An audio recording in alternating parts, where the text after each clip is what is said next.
Time for a little one up, one down, and I had to pull out my Block or Charge shirt for this one because check it out. He was once King Rex of Lexington, and now he's, of course, King Rex of social media. Rex Chapman, I am so excited to talk to you today because our paths have crossed so many times in terms of basketball, but this is the first time that we're really kind of having a conversation one-on-one, so thanks for joining me. Thanks for having me. I've watched you for years, and yes, I'm sure we've said hi in passing several times, but over the past few months, we've become Twitter buddies, so that's really cool, right? We have become Twitter buddies, and I do want to give you a lot of credit for what you're doing for COVID-19, raising the money. Where does that stand right now? You know, we have over 2,500 donations. It's been going for a little over 3 weeks. Partnered my Opioid Foundation with a COVID relief fund, and we raised almost $200,000. We've given out almost $100,000 to places in Kentucky, places in New York, and we're trying to hit, other hot spots in the country. But people just donating, it's been fantastic. I'm heartened, and just wonderful stuff. Yeah, how much does that fill your cup? I mean, you get a lot of attention with the social media stuff, but when you're really kind of able to give back, what's that like for you? Well, it's great right now, just knowing that, people are really hurting, and we're giving to food banks and first responders trying to get more PPE and stuff like that. So that part of it feels nice. But on a personal note, I've been through my struggles, and my kids, I'm trying to do things differently now. I've got 4 kids between 27 and 19. And, I embarrassed them a little bit and back in the day. And I wasn't my best. I was taking painkillers for a long time. So I'm trying to do things differently. And I'm hoping that some of the things I do these days make them proud. Does it make you feel better? Like kind of the things that you're doing and moving in the right direction and not just making your kids proud. I mean, gosh, your influence right now is so vast. It does make me feel nice, but also, I battled depression and some, stuff since I was a teenager. So, and right now we're in a world where you can't be around people. I'm a swimmer. That's really what I do to stay in shape.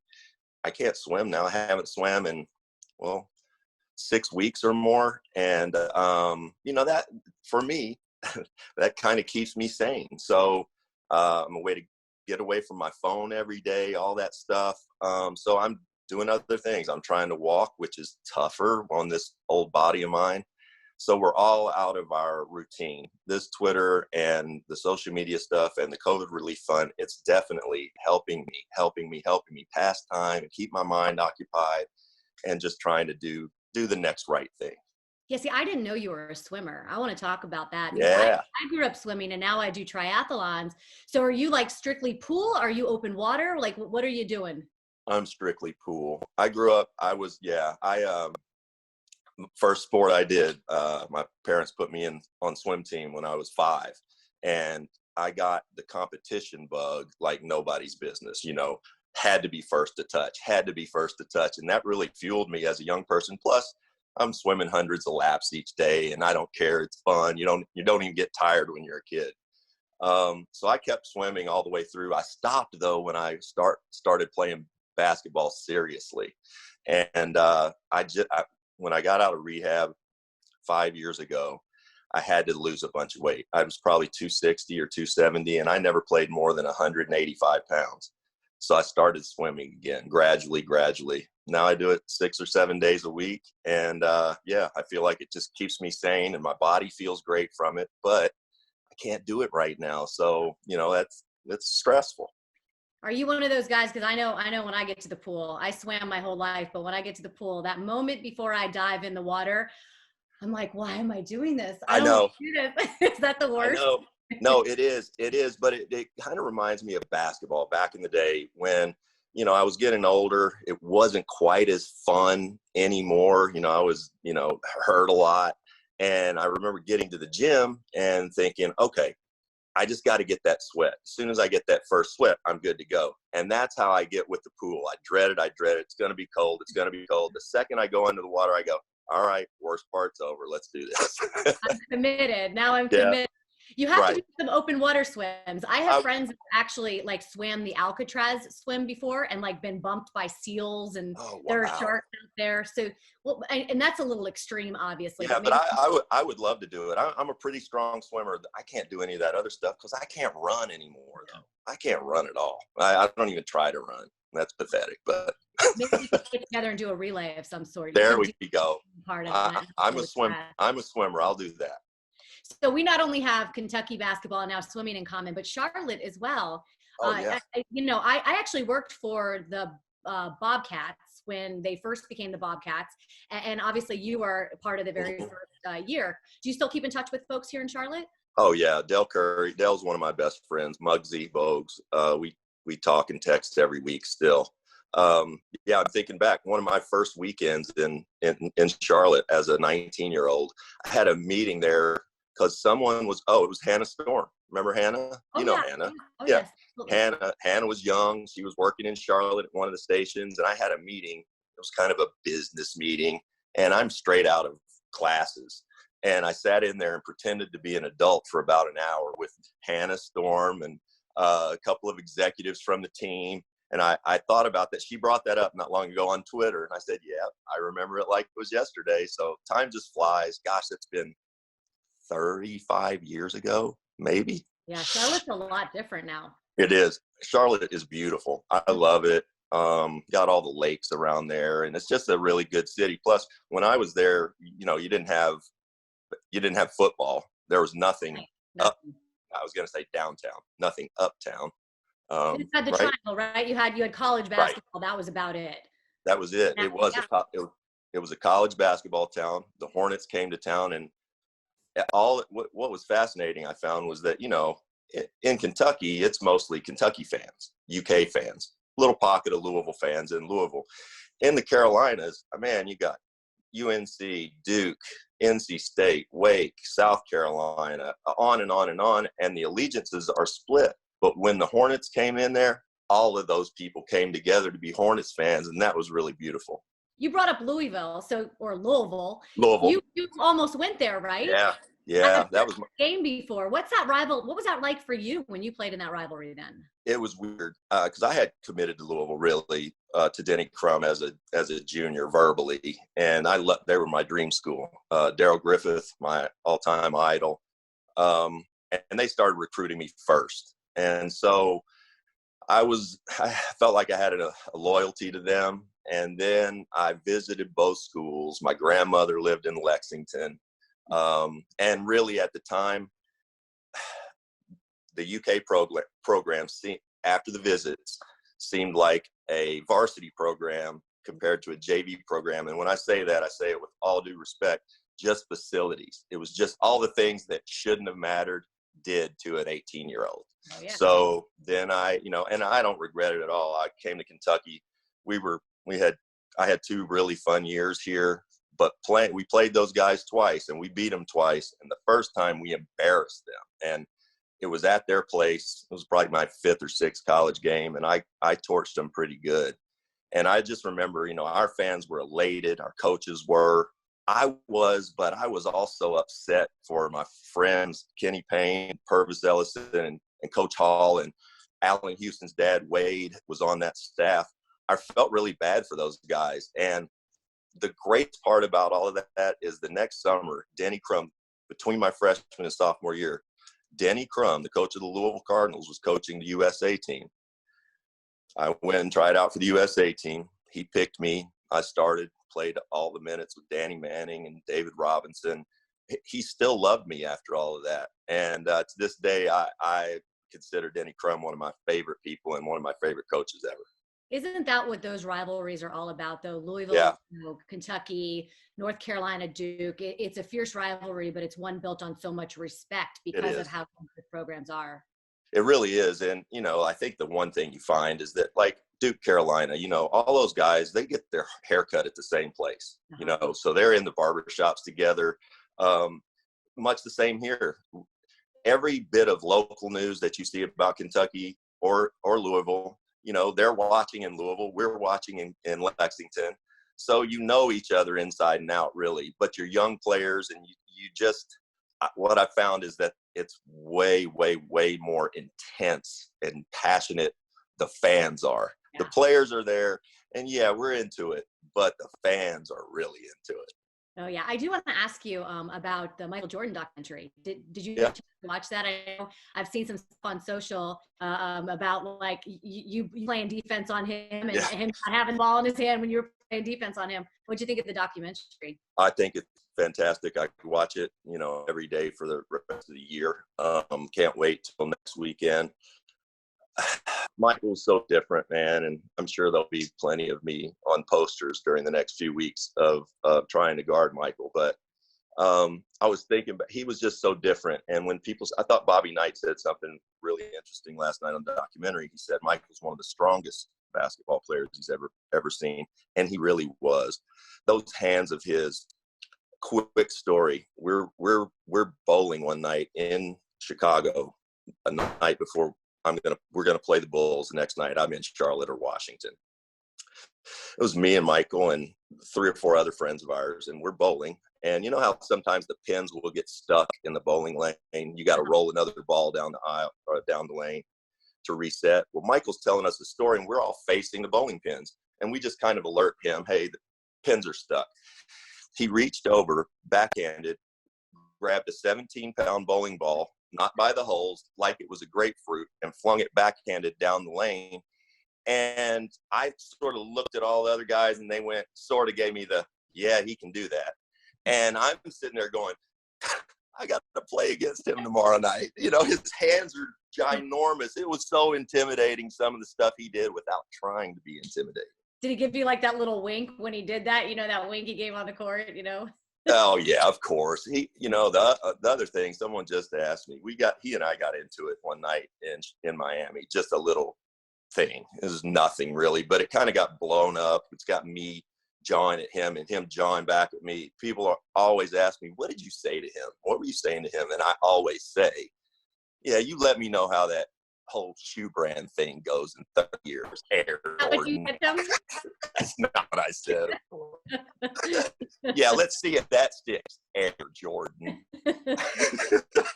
No, I bumped him a little hard. He didn't realize it was me. And then I turned around and said, oh, I'm just supposed to let you dunk it, get the crowd into the game. They'll be cheering for you guys. And he goes, all right. I worked with Brad Doherty for a while, and he used to tell Jordan stories a lot, and you're listening to a part of history, which is so incredible. And I'll tell you this, one of my favorite MJ stories too. We beat them in Miami, and I had a really big game, got 38 or 39. They came in the year that they were good, really 172. We beat them, and at our place, and then they swept us 3-0 in the first round of the playoffs. But we beat them and played them in the regular season about 2 weeks later in our building again. And Michael and I, at this point, we'd known each other for a good decade, since I was in high school. He called me for Dean Smith to go to Carolina when I was in high school, and he was just in Chicago. So we go back that far. We beat him. I had a big game, and then we played him 2 weeks later in our place. And same agent, we know each other, and they throw the ball up, and we're on the jump circle, he and I together. They throw the ball up, and as soon as the ball left the referee's hands, he cracked me with an elbow right in the sternum, caught me right in the breastbone, and I kind of hunched over and went, and then I went, oh, okay, it's going to be like this tonight. And it was. He got like 40 and didn't play in the fourth quarter, and I got like 16 on 3 for 13 or something like that. But just to tell you, we're friends. He's my guy. Love him to death. Out there, he was out to get you every single night. And as a competitor, I loved that. You want to go out there. The other thing, you better be on your A game when you play against him, because he can embarrass you. I mean, he was that good. And NBA players don't like saying that about anybody. Yeah, to be the best, you got to beat the best, right? Are you texting him like during the documentary? No, I'm giving him space. I was texting Buzz Peterson though last night, his roomie at Carolina. I'm so proud of Michael. I know that might sound weird. You saw his interviews from high school. You saw him from college. See how far he's come. Mm-hmm. I mean, just as a person, as a person, being able to, now he's charismatic, he's all that, but he's had to grow, man. And, it's not like going to being some kind of famous. Back in the 80s, 90s, people that don't remember, there were about only two people in the world that they couldn't go anywhere. You'd have to, if they wanted to go to the mall, they'd shut the mall down so they could go in. Two people, Michael Jackson and Michael Jordan. If he wanted to go shopping with his wife, in anywhere in Chicago, they would shut the store down so Michael and his wife could come in. I mean, learning to live with that sort of celebrity is pretty amazing. And, I mean, you're living in the social media realm right now. Imagine if that was around back in the day, like when you were in high school or college, yeah, or the pros. It's such a different world nowadays. It is. And I think back, I was pretty, I think if I'd have been in college back then, it might have been a little bit like Johnny Manziel, mm-hmm. And I'm not sure I would have handled it any better, really. That's just a lot to put on a young person. And I thought it was brilliant what his parents said, what his mom said about sending him to Carolina. They wanted him to go there to raise him, not just to be a better basketball player, but to be a good person and to learn. And the one thing that I think wasn't magnified enough last night is that Michael Jordan, maybe the greatest player in the world, he went to college for 3 years and he was taught the game. He was taught the game by one of the finest teachers of the game in history, Dean Smith. Roy Williams on the sidelines. He was taught. He also came in and he wasn't the big man on campus. He had to play behind Sam Perkins and James Worthy and figure it out. And those years in college of being taught the game translated forever, because he's one of the few guys. I was athletic, and most athletic people take shortcuts. Michael didn't take shortcuts. Kobe didn't take shortcuts. And when you're the best and you don't take shortcuts, that's what you get, those guys. You become the greatest of all time. Right. What's the thing that people want to talk to you most about nowadays, Rex? Because I feel like, the documentary did a really good job of talking about all your different lives. And we could sit here and talk about your NBA career all day long. I love those stories, but there's so many different levels. What is the one thing people want to talk to you about most? I don't know. I think probably the opioids, the painkillers, and in Kentucky, it's just ravaged the state. It continues to ravage the state. We lose about 130 people per day in America to opioids, and whether that's painkillers or heroin or whatever your thing is, we do. And I don't go anywhere that I don't either see people that are on them, because at this point I can kind of tell, or family members of people who desperately are looking for some kind of guidance and help to help their loved one. So, and I try to speak on those things as much as I can and help out, because I know it does.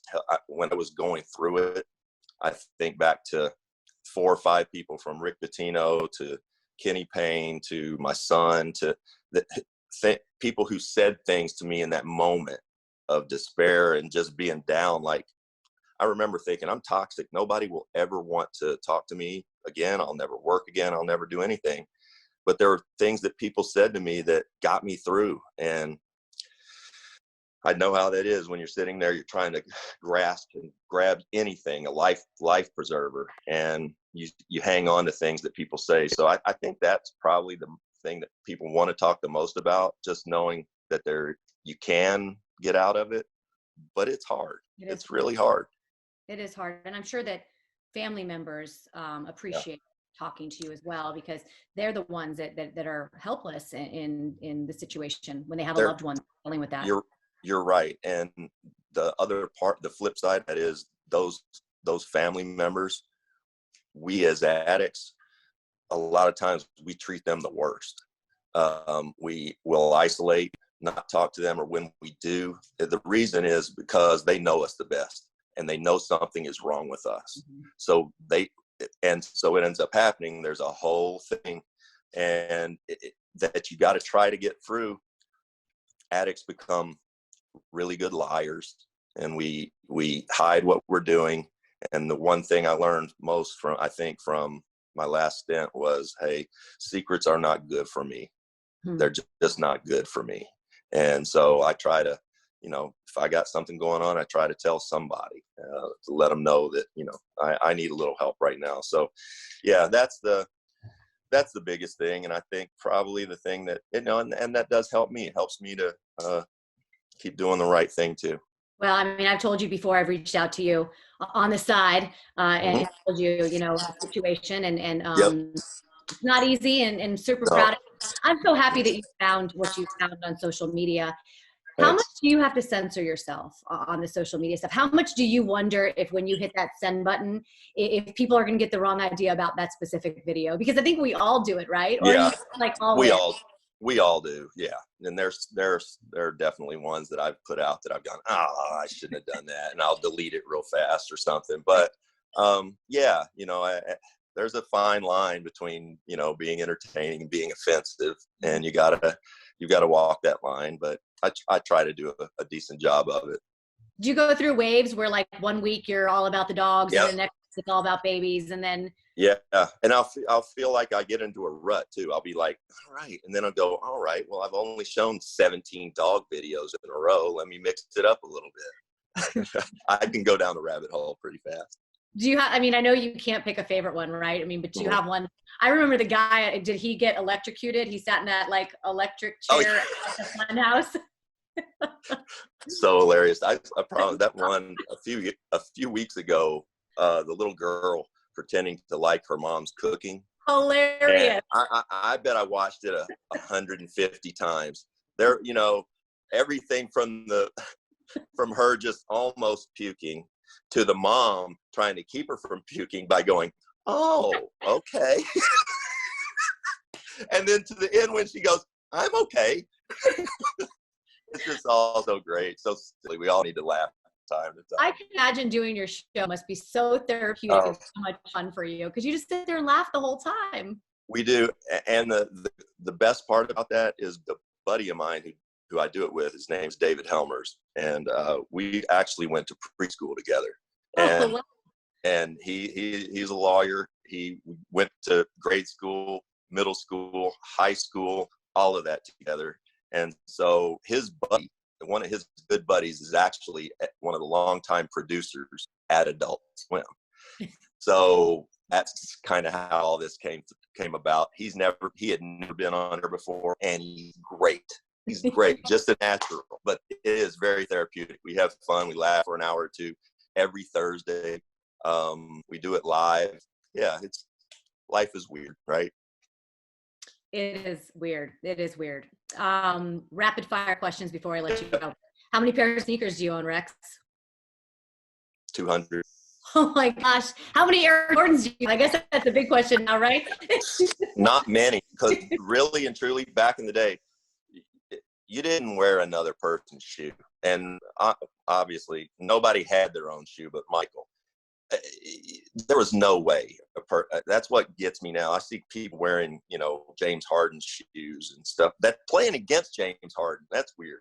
Anyway, now I don't mind wearing the Jordan from time to time, but yeah, I'm not the biggest Jordan guy. My son. You have a lot of shoes. You have them all in the same place, huh? No, they're scattered everywhere. I'm like a hoarder.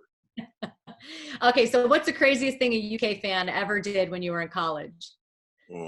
That I can tell? Okay. Yeah. Yeah. My goodness. I'm